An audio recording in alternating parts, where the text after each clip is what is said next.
Investidores e empresas já vêm estando muito confusos em 2025 em relação às regras do jogo, como investir, o que fazer. Todos estão meio que paralisados diante de todas as tarifas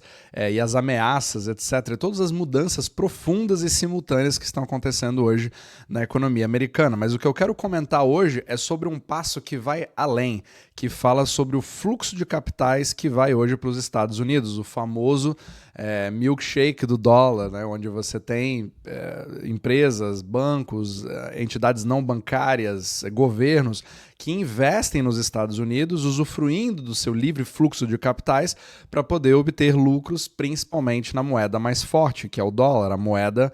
intermediária que permeia, que faz, que é praticamente toda a espinha dorsal do comércio exterior e dos mercados globais. Mas aqui, essa ideia que foi passada no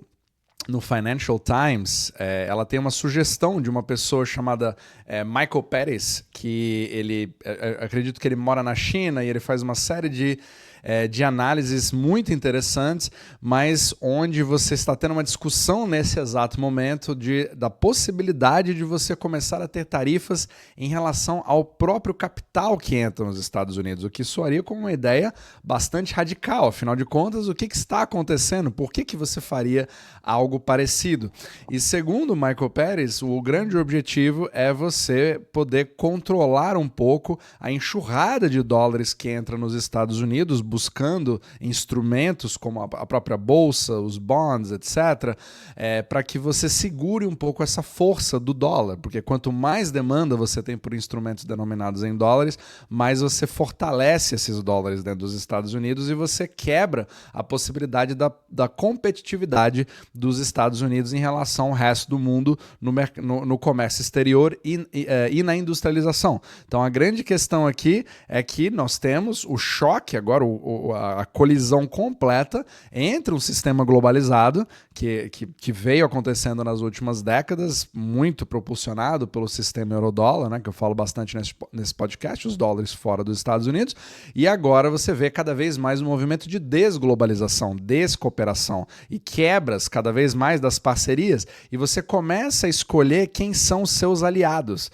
O próprio Michael Lavery, do Rabobank, que eu cito ele bastante, né, em vários outros capítulos, ele fala exatamente a mesma coisa. Você tem, a partir de agora, você começa a escolher quais são os seus times. E nesse artigo, que eu vou colocar o link na descrição, ele tem um paywall, né? Você só acessa ele fazendo ali o pagamento, mas ele te dá uma boa ideia do que você pode esperar a partir de agora, que são as ideias que começam a vir para você criar aquele acordo de Mar-a-Lago. Inclusive, no próprio artigo, ele cita esforços que já aconteceram no passado, como dos senadores Tammy Baldwin e Josh Hawley, né, que era um esforço bipartidário, né, tanto dos democratas quanto dos republicanos, para tentar trazer novamente a competitividade dos Estados Unidos para as exportações e melhorar a industrialização e também a agricultura americana e levar, né, realmente o pensamento do American First. Então, se você pensa com a cabeça do Trump ou do Make America Great Again ou America First, todos aqueles pensamentos de quem quer focar principalmente nos Estados Unidos, você vê as diversas formas de você poder fazer esse tipo de coisa. Então aqui você não está mais falando simplesmente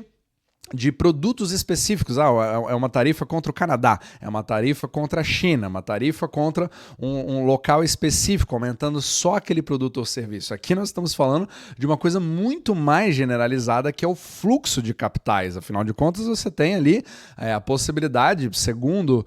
o artigo, de você poder captar quase 2 trilhões de dólares em tarifas sobre o fluxo de capital que iria para os Estados Unidos. É como se fosse uma força governamental para você tentar quebrar a dinâmica do próprio milkshake do dólar. E isso, obviamente, cria uma série de atritos e cria uma série de diversificação de, talvez, estratégias, porque cada um vai pensar de uma forma diferente, principalmente se você for ter uma intenção de se tornar aliado dos Estados Unidos ou não aliado. Então, o tratamento, segundo essa ideia, né, apontada pelo artigo, é de você começar a selecionar. Então, o dinheiro dos aliados vai entrar nos Estados Unidos de forma livre, como entrava antigamente. Agora, quem não for aliado dos Estados Unidos vai começar a ter uma tarifa inclusive no capital. Então, tudo isso cria um certo atrito, cria uma série de implicações para onde a liquidez do mundo vai indo. Então, é como se fosse a criação, literalmente, de um muro, mais um tipo de muro, não somente para a imigração, mas também para o fluxo de capitais, para ele ser cada vez mais seletivo. Mas isso vai totalmente contra o próprio funcionamento do sistema monetário. Essa que é a parte mais fascinante desse jogo, porque se você hoje tem um sistema monetário onde principalmente os dólares que estão fora desse muro, que é literalmente o sistema euro-dólar, os depósitos dos dólares fora dos Estados Unidos, eles precisam buscar algum tipo de forma de aumentar a sua capacidade de obter dólares. Afinal de contas, todos os países estão endividados nessa moeda, entre eles mesmos, e não somente com os Estados Unidos. Então, assim, não é uma coisa de que a partir de agora eu vou fazer um boicote em cima dos Estados Unidos, eu vou parar de comprar produtos americanos, ou eu vou parar de investir nos Estados Unidos, porque a Grécia deve ao Japão em dólares, o Japão deve para a Austrália, que deve para a China, que deve para a Rússia, entre outros. Então você tem um sistema que é uma teia de aranha de derivativos de dólares, onde você não tem muito como sair. Então você precisa começar a jogar xadrez para ver para onde eu vou investir o meu dinheiro,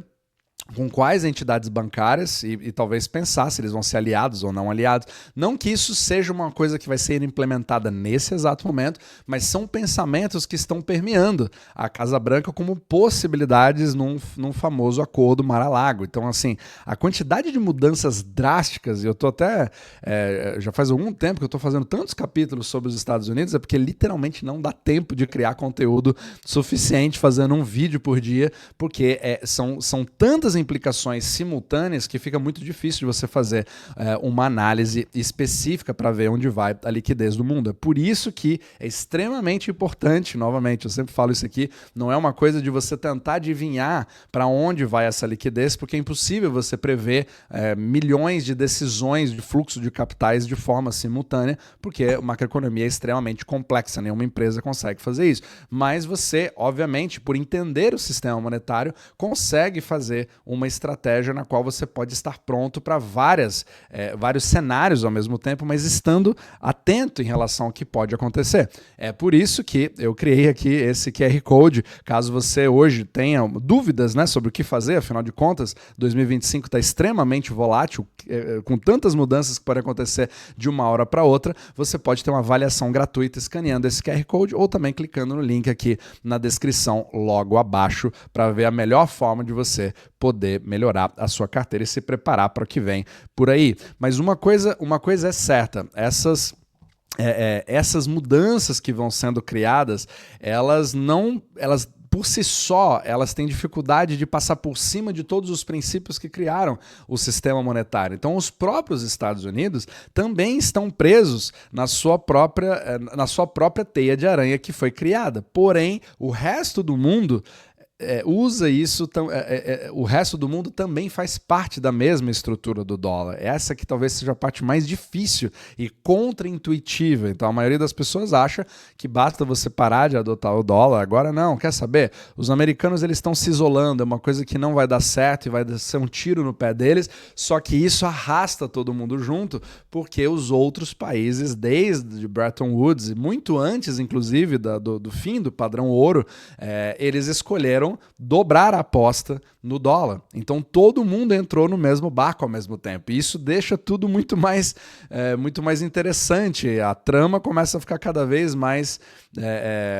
imprevisível, o que é fascinante por um lado, mas preocupante se você é um investidor, se você é uma empresa, você quer saber, principalmente se você mexe com importação, exportação, fica cada vez mais difícil saber qual que é a próxima jogada, porque às vezes um modelo de negócio que você tem pode entrar numa tarifa de produtos, mas agora imagina você como banco, como entidade não bancária do eurodólar, que vive de fazer um carry trade, por exemplo. Imagina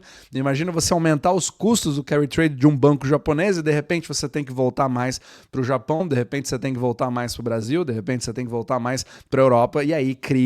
talvez mude bastante a configuração do que vai acontecer. Agora, é ver a cena dos próximos capítulos, porque cada hora você pode ter uma ameaça de uma coisa que vai ser feita, mas às vezes você consegue segurar isso porque você conseguiu outras formas de negociar, mas isso com certeza precisa estar no seu radar para você pensar cada vez mais de forma holística e como que nós estamos aí nesse conflito entre o mundo globalizado e um cenário geopolítico cada vez mais fragmentado.